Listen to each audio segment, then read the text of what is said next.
of rehearsals. And so, you know, we watched it. You know, there was a temptation where I just wanted to sit in there every day and just watch every word and just double check, and, you know.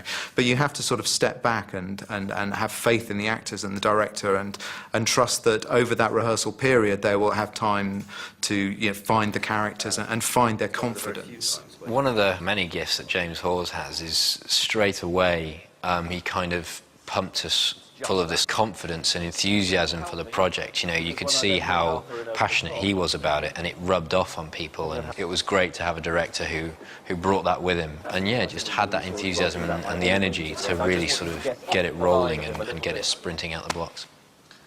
I think it's fine that we see you as a little bit of a spoiled bully early on, because it does give you somewhere to go. Mm-hmm. The idea is that in the market scene, second scene we really see you in, at the end of it, you deck Merlin, wallop, he's down. Guards come in to scoop him up, and you get, no, it's all right. Wait. Let him go. He may be an idiot, but he's a brave one. There's something about you, Merlin. I can't quite put my finger on it. We start to see a bit of generosity and a start of something about him, which works for us on two levels. One is we start to see you being a bit more human. Yeah. And the other is starting to connect with this guy who's part of your destiny. Arthur and Merlin are the ultimate odd couple. Together, they've had an adventure of a lifetime. It's been an action-packed journey for a young prince who wasn't exactly matey with Merlin when they first met. Do I know you? I'm Merlin. So I don't know you? No. Yet you called me friend. That was my mistake. Yes, I think so. Yeah. I'd never have a friend who could be such an ass. When I first read the script, I was actually quite pleased that he wasn't just a nice, good guy, really. Come on. I think it's incredibly boring when people are good for the sake of being good. I warn you, I've been trained to kill since birth. Wow. How long have you been training to be a prat? So it's great to play because, you know, you just get to be a prat, which I find not too difficult. You nervous? I don't get nervous. Really? I thought everyone got nervous. Will you shut up? Arthur is very much presented as the sort of arrogant prince from the beginning. Merlin, you idiot. You really are a total buffoon. Don't be such a girl, Merlin. You humiliated me! So Arthur, being this kind of arrogant bully, is great fun to play because we know what he becomes. He becomes this great king. You have to learn there's a right and a wrong way of doing things. But his rise to the throne is far from an easy one, as Camelot's future king is constantly in danger. And that's led to some close shaves for the sword-wielding knight in shiny armour.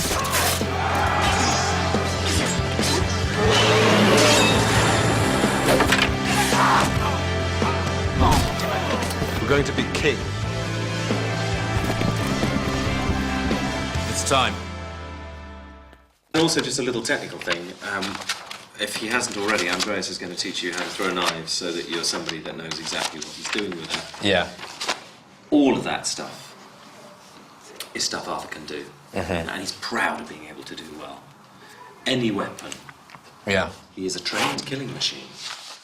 Before landing this regal role, eagle-eyed BBC Three viewers might have recognised him as a love rat. How many girls are you already sleeping with? What sort of a question is that? Oh, that's probably one of them now. In one-off drama Disconnected, he played lovable rogue Ben. I don't know how they got there. But what was it that attracted him to this princely part? When I first picked up the script, it captured my imagination. It was an enjoyable read, and I straight away read it and thought I would love to do this. I couldn't see anything but the levels of fun that were going to be had. I think most people feel like that. Possibly me more so, due to the fact that I get to, you know, kill a few people with swords and be a bit of a hero. I'll shoot the fight right through with you guys. I was going to say I'd quite like to do as much of it as possible in terms of... You will get that chance. Yeah. But no, do it and go for it, and the more we can see you, the better. We need to believe that Arthur is absolutely going for this. I absolutely loved picking up the sword and shield for the first time. and myself and Will just kind of, battering each other with these metal swords, which made them sound a lot more dangerous than they were, really. And so, yeah, it'll be a case of kind of fine-tuning my swashbuckling skills, really, which I'm really looking forward to doing. It is quite physical. When we were doing the sword training, it's quite physical. You end up with quite a few blisters and stuff from the sword. Rehearsals was more tiring than the actual filming because you've got to get used to the swords and what strikes you do and where you're doing it and make sure no one gets hurt as well. But it's great, man. I love it. It's fantastic. You just don't get a better setting than this for this sort of thing. There's no imagination required. We're in Camelot, you know what I mean? That's it. It's fantastic. All the action stuff, I think it's going to be sort of a boy's dream to kind of run around and hit people with swords and stuff. The cameras will run on the sea. Then there'll be another angle on Arthur. So when we actually get to doing the fight scenes and things, it also have the added bonus of having a lot of adrenaline going through and wanting to show off to everybody how good I am at sword fighting. So that the excitement levels, I imagine, will be quite high.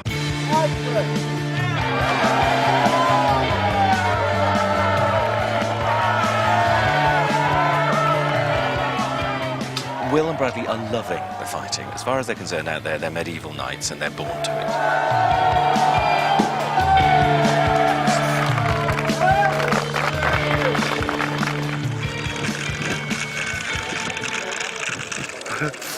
Another one bites the dust. Well done, son.